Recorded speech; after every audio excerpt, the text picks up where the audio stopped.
O ano, tapos na kayo? Oo. Tama-tama. Tapos na rin tumanok. Angelito? Ano ba nangyari sa'yo? Saan ka ba nagaling? Ano bang ang dami-dami naghahanap sa inyo? Teka, isa-isa lang ang tanong. Nahihilo ako sa'yo eh. Ano ba? Saan ba kayo nagtatago nila, Banjo? Hindi importante kung saan kami nagtatago. Mahalaga kasama kita ngayon. Nasa mami tsaka daddy mo? Wala, nag-out of town. Halika na, mami ako na si papaliwanag. Oh!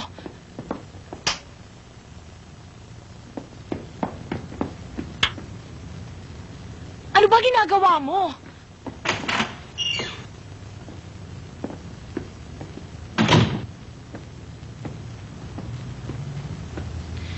Angelito, ano ba talaga nangyari sa'yo?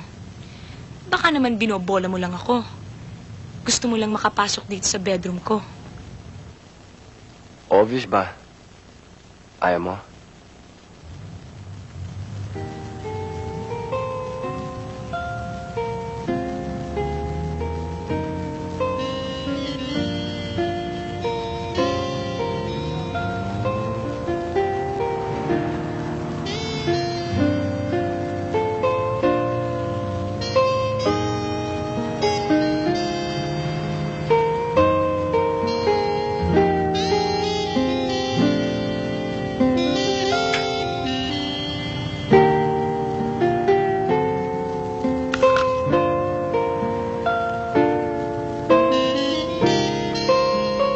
Alam mo, may masasarap pa dyan. Ano? Eh, di ikaw. Naku, nagbibiro ka na naman.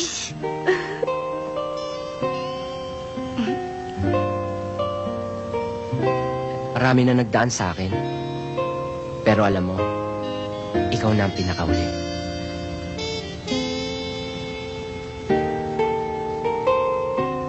Bihin na nating maraming lalaki. May mansyon, may lote, maraming kotse, maraming pera. Pero marami ka namang kahati. Hindi ka tulad ko. Ako, sa'yo lang ako. Solong-solo mo ako.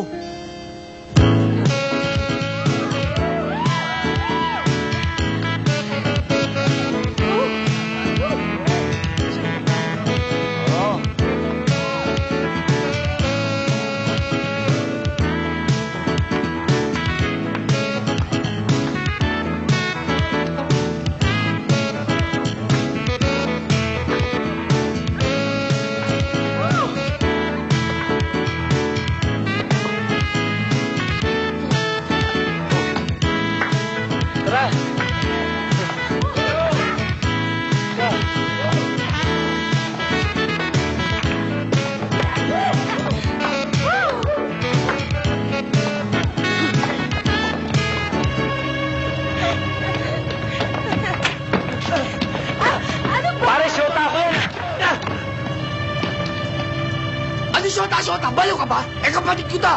Bakit mo binababoy? Kuya Nado, hindi niya ako binababoy. At saka huwag mo akong pakialaman. Dahil malaki na ako, pakialaman mo, buhay mong baluktot. Itong buhay ko wala nang direksyon, pati buhay mo gusto mo pa mawala ng direksyon. Akala akong matinong kang kapatid. Akala ni mama matinong kang anak. Di pala kung ano-anong kagagawa yung pinagagawa mo. Sasama ka sa akin! Hoy! Ayoko na makakita kang kasama mong utol ko, ha! Sadali! Ay! Dali, Amor! Di ba? Oo.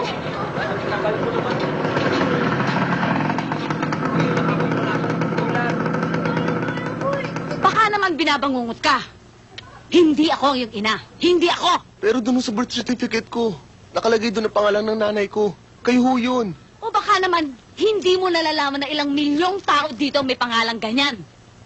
Ako lang ba may pangalang ganyan? O ikaw, anong pangalan mo? Angelito San Miguel. O, ikaw lang ba may pangalang ganyan? Nakakasiguro ka? At saka akalain mo, yung mukhang yan at ang mukhang ito, sasabihin mo mag-ina tayo, aba, ang layo nating dalawa. Ang ganda-ganda ng itsura mo, pagkatapos ipaparis mo ko sa'yo. Baka hindi mo nalalaman kung anong trabaho ko. Dati akong nagbebenta ng karne. Ngayon, bugaw na lang ako. Alam mo ba kung anong ibig sabihin ng bugaw, ha? Meron ako mga alagang babae rito. Baka gusto mo kumuha. May pera ka ba? Ang hirap sa inyo mga lalaki kayo. Kayo talaga mga kabataan, oo. Sabihin niyo na lahat ng gusto niyo sabihin tungkol sa inyong pagkatao. Pero unang kita ko pa lang sa inyo, naramdaman ko ng lukso ng dugo. Na kayong tunay kong ina.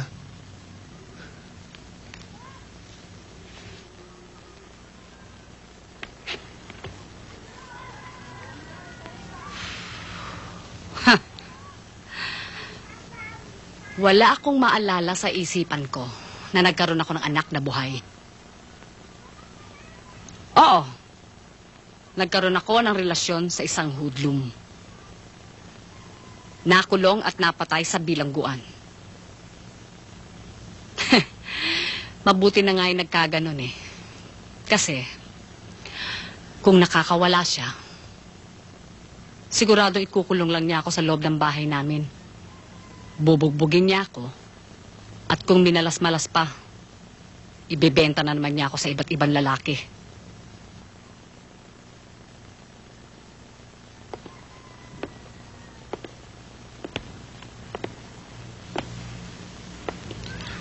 Wala akong anak na buhay. Narinig mo? Ang anak ko ay patay. Patay! Kaya kung saan ka man nanggaling, bumalik ka na. Utang na loob, bumalik ka na! Ano ako babalik sa aking pinanggalingan kung di ko alam kung saan ako nagmula? Madilim ang buhay ko. Bigyan niyo naman ng liwanag. Aminin niyong anak niyo ako. Ang kulit mo talaga, no? Ha? Buisit ka! Maghahanap ka rin lang ng isang ina dito pa sa squatters area. At sa isa pang katulad kong dating hostess. Bakit hindi ka pumunta sa Forbes Park? Maraming milyonaryang babae doon. Huwag ako! Ay, kayo mga anak-anak, oo. Lalabas-labas kayo dito sa mundo. Ha? Ha? Pagkatapos eto ngayon kayo, nang aangking kayo ng ina ng may ina. Ang hirap din naman sa mga magulang na katulad nyo. Anak-anak tapos ayaw panagutan. Hoy! Tantanan mo na ako, ha? Hindi ako tinatablan ng mga pinagsasabi mo sa akin, ha? Sinabi ko na sa inyo kanina, hindi ko siya anak. Hindi kita anak! Layas na! Maraming customer na naghihintay sa akin doon! Hindi niyo binabayaran ang oras ko! Layas!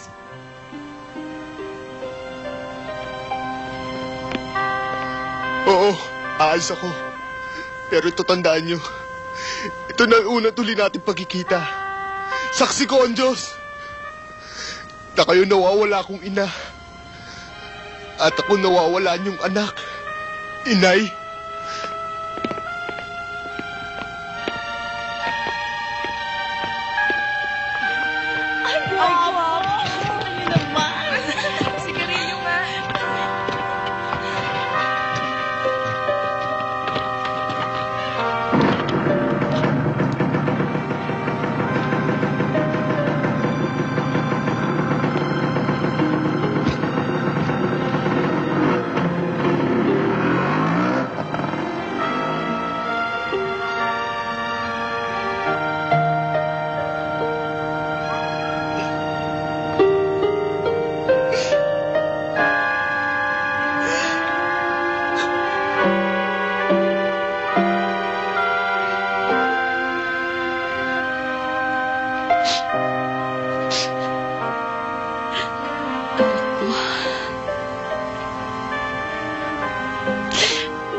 Ang laki-laki na ng anak ko.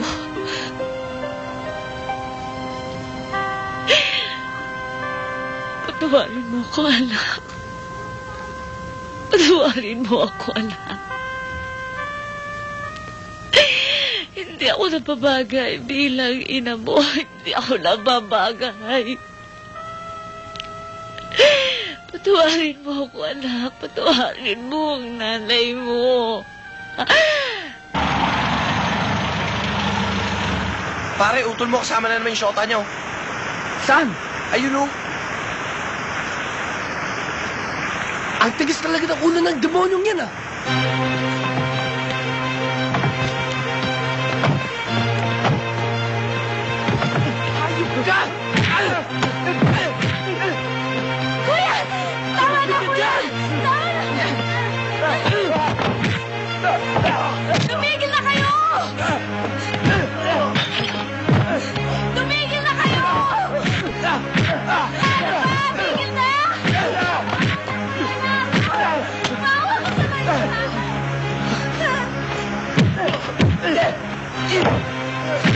Sige, Kuya Nato, gawin mo lahat ng gusto mong gawin.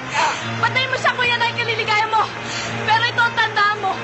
Pag pinatay mo siya, isunod mo na ako. Isunod mo na rin ako!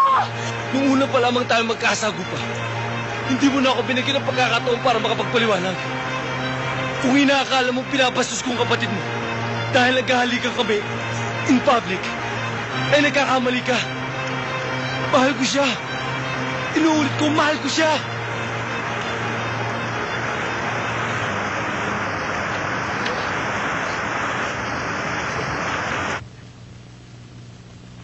Katulad natin, parang kotseng walang gaso.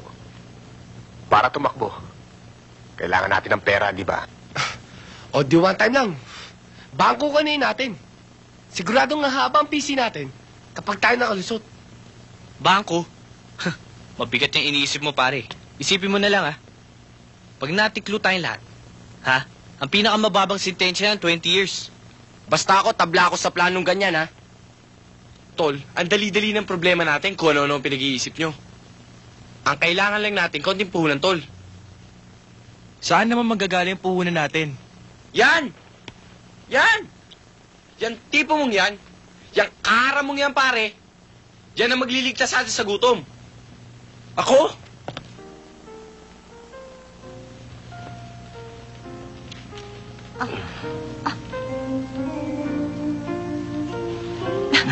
Hoy! Ang sabi ko, ako ang kainin mo. Hindi ang kwintas ko. Appetizer ko lang naman yan. Para lalang kong ganahan. Teka muna. Ano ba to? Hold up ba to? Anong gusto mo? Nakabiting kwinta sa leeg mo? O iiwanan kitang bitin sa ligaya?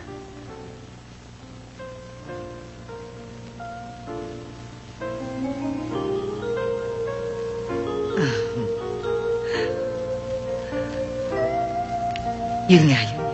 Pampabeauty. Tigin.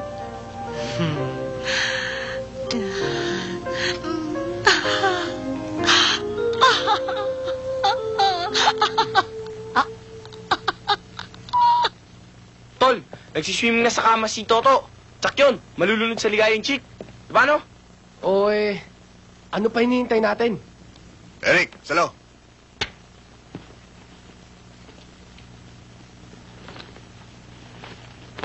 Sinasabi ko na nga ba't makikita-kita tayong muli. Asa na yung mga dala nyo? Makita nga.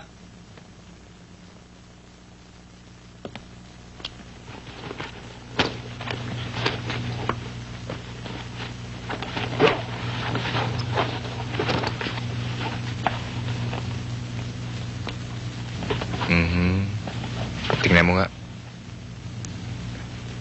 Salcedo, Antigong Ivory. Magaling. Magaling.